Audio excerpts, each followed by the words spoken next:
We had a teacher who was really called people in individually, and he'd say, "What are you doing? What are you doing? Are you going to New York? What's the matter with you? Why aren't you going to New York?"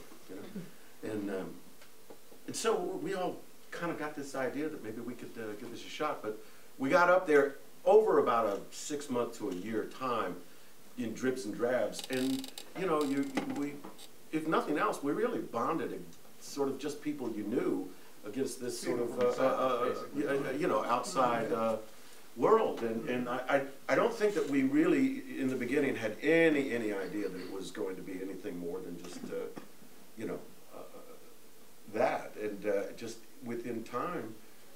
It started with an apartment, really. Yeah, that's right. I mean, Wayne's apartment. Marshall Rosenblum was a doctoral candidate here, or was he? Yeah. And he had an apartment with Susan Pitts in New York in this building on 71st Street in Manhattan, and they were going to leave. And we had this friend who was in the National Shakespeare Company with Steve, and our friend Roddy came, and he kind of camped on the door of that apartment, waiting for them to leave so that he could get in there.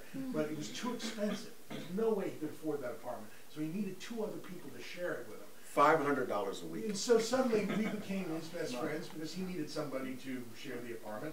And then we went in there and became roommates in this apartment. Ryan came to town and wound up living in a maid's closet, which was converted into a bedroom. For $105 a week. And so it became a kind of a theatrical squat, where people who came from Georgia, who needed a place to transition, to find an apartment in Manhattan, would stay there for a period of time, and then they would wind up finding their own apartment. And another friend of ours, Carl, got a job in a restaurant, you know, in Lincoln Center as a waiter, and he started getting us jobs there. We all went in and lied our asses off. We never worked it was waiting tables. We went in there and made up all these restaurants in Atlanta, you know, and it was right across from Lincoln Center. And I remember Carl showing me where the glasses are and everything. I said, well, this isn't hard. This is not real. And about 10:15, we looked up and 3,000 people across the street from Avery Fisher Hall. And filled like that. And we're crazy.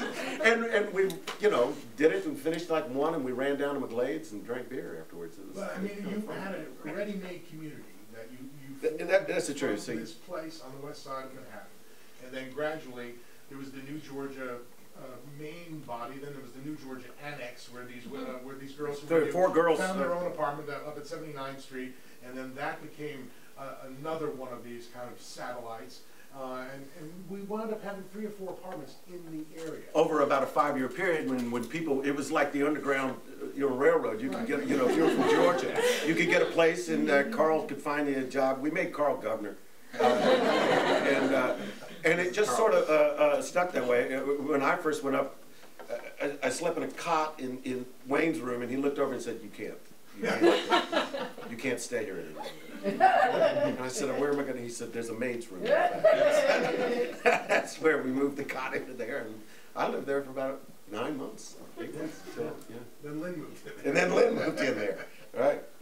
And then I had an apartment that Carl and I alternately lived in for about 8 years, and I found out that last colloquium he did that like 2 other people lived there. I didn't even know it when I was out of town, you know. That was when I was working a lot out.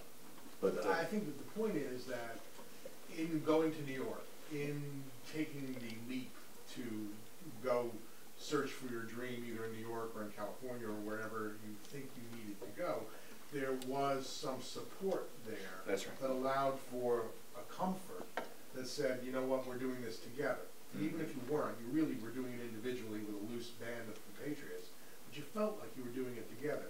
And every Thanksgiving, from the disparate parts, we all gathered, and even those who had left, those who were no longer pursuing the business, and it became this big kind of party that said, you know, we're going to do this. And it was really quite wonderful.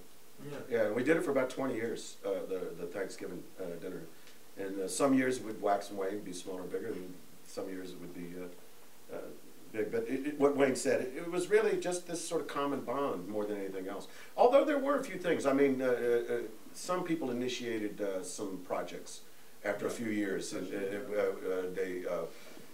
David and Carl did a play off Broadway that was was The Touch Dreamed Up, which was a Georgia playwright. What was his name? Wilson? John Wilson. John Wilson. And it was pretty successful production.